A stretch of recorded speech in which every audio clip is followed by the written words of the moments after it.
할렐루야, 반갑습니다. 여러분, 계속해서 말씀을 나눠보겠습니다. 요수아서 24장 16절부터 18절까지 말씀인데요.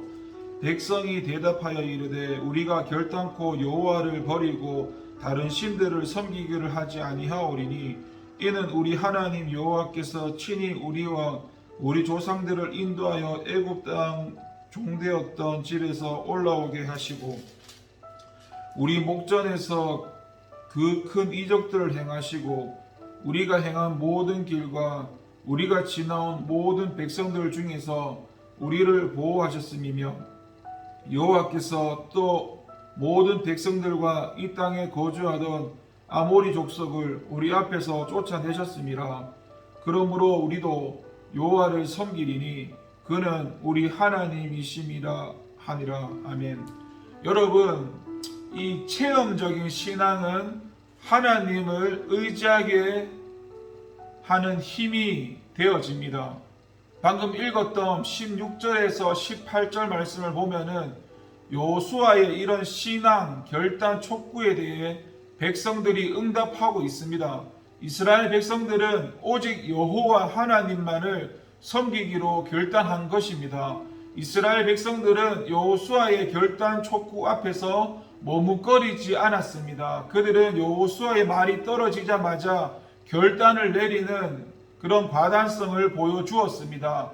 이스라엘 백성들이 영적인 혼란기에서도 여호수아의 이런 신앙, 결단 촉구에 신앙적으로 응답할 수 있었던 것은 그들이 신앙이 어떤 원리나 이론 체계로 구성된 것이 아니라 출애굽과 그리고 광야의 생활 그리고 가나안 정복과 같이 하나님이 그들을 위해 행하신 모든 역사를 직접 눈으로 목격하고 피부로 느꼈던 체험적 신앙이었기 때문이었습니다. 참으로 하나님께서 베푸신 은혜에 대한 체험은 우리 신앙의 근간이 되며 우리가 고난과 환난 중에 있을 때라도 하나님을 바라보게 하는 힘이 됩니다. 그래서 하나님께서는 늘 이스라엘 백성들에게 당신의 구원 역사를 잊지 말라고 하시며 체험적 신앙을 강조하셨습니다. 옛날을 기억하라, 역대 연대를 생각하라, 내 아비에게 물으라, 그가 내게 설명할 것이요 내 어른들에게 물으라, 그 둘이 내게 이르리로다. 여러분, 그러므로 오늘도 이 신앙을 가지고 하나님 앞에서는 모든 성도들은 하나님께서 베푸시는 은혜에 대한 체험적 신앙을 가져야 합니다. 그렇다면 구약 시대와는 다르게 하나님의 초자연적인 역사가 현저히 줄어든 오늘을 사는 우리에게는 어떻게 체험적 신앙을 가질 수 있을까요? 그것은 바로 예수 그리스도를 만나는 것입니다.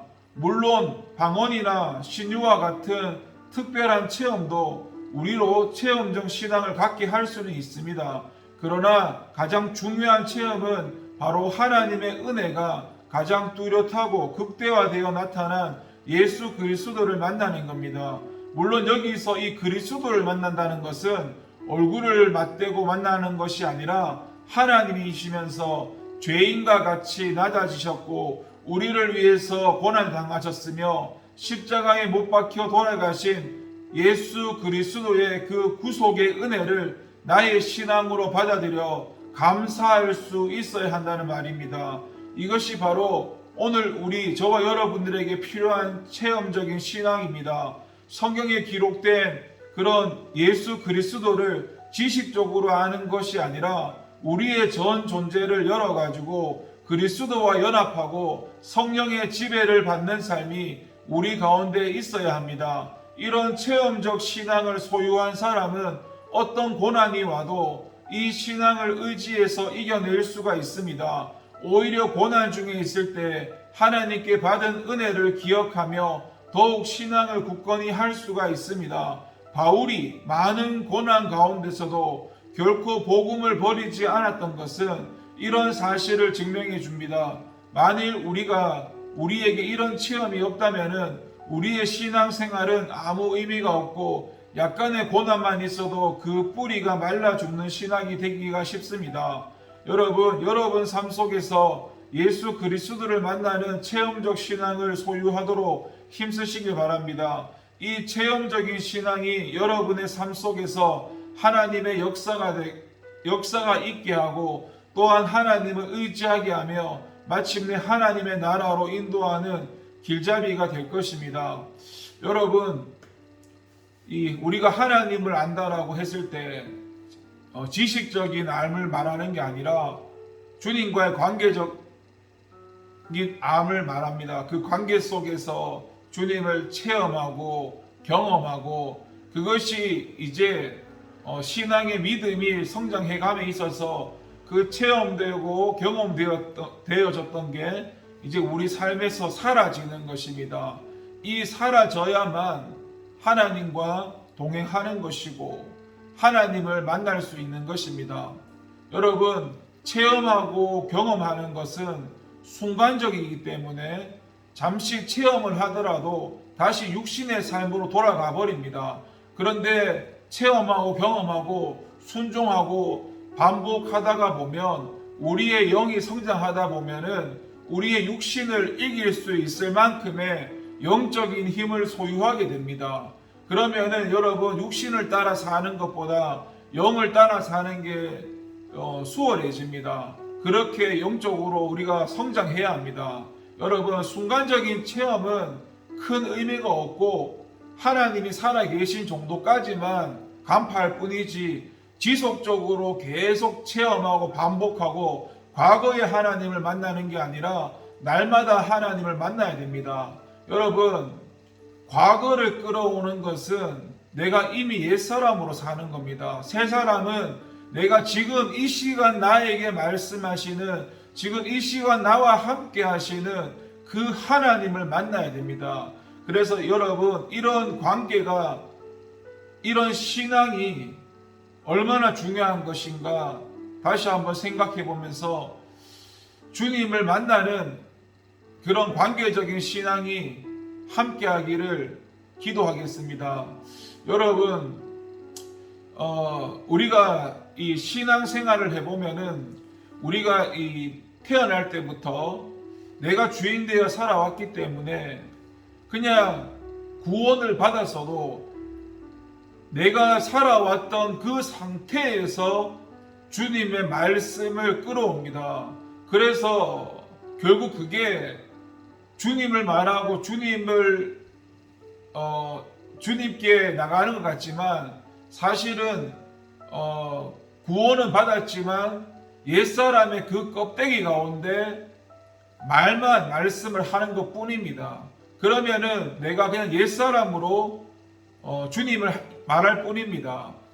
그거는 주님과 상관없는 심리적인 상태에 있는 삶이고, 이 심령이라고 하는, 신앙이라고 하는 것은 주님과 관계성 속에서 내가 지식으로 아는 그 하나님을 주님과의 관계성 속에서 하나님을 만나서 하나님을 만났을 때 생겨나는 그런 마음, 감정, 생각들, 하나님의 지정이 가운데서 그것을 통해서 여러분 우리가 살아가는, 그것을 심령이라고 하는데, 그렇게 살아갈 때에 그것이 생명이 되고 하늘의 상급이 되어집니다. 여러분, 물론 처음에는 살아계신 체험을 해야겠지만 거기에서 머무르면은 삶이 바뀌지가 않습니다.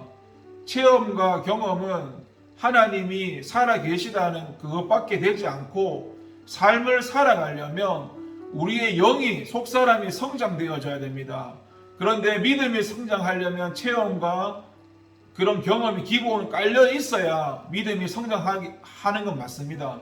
지속적으로 체험, 경험을 통해서 또 순종을 통해서 우리의 영이 성장되어 갈 때 내 죄가 깨달아지고 나의 육신의 생각, 마음, 감정 이것이 깨달아지고 내가 주님과 상관없이 말하고 있다는 게 깨달아지고, 이런 게 영적인 그 지각, 감각, 그 영을 따라서 살아가야 합니다. 여러분, 이것은 단순히 되는 게 아니고 신앙이, 속사람이 많이 성장해야 됩니다.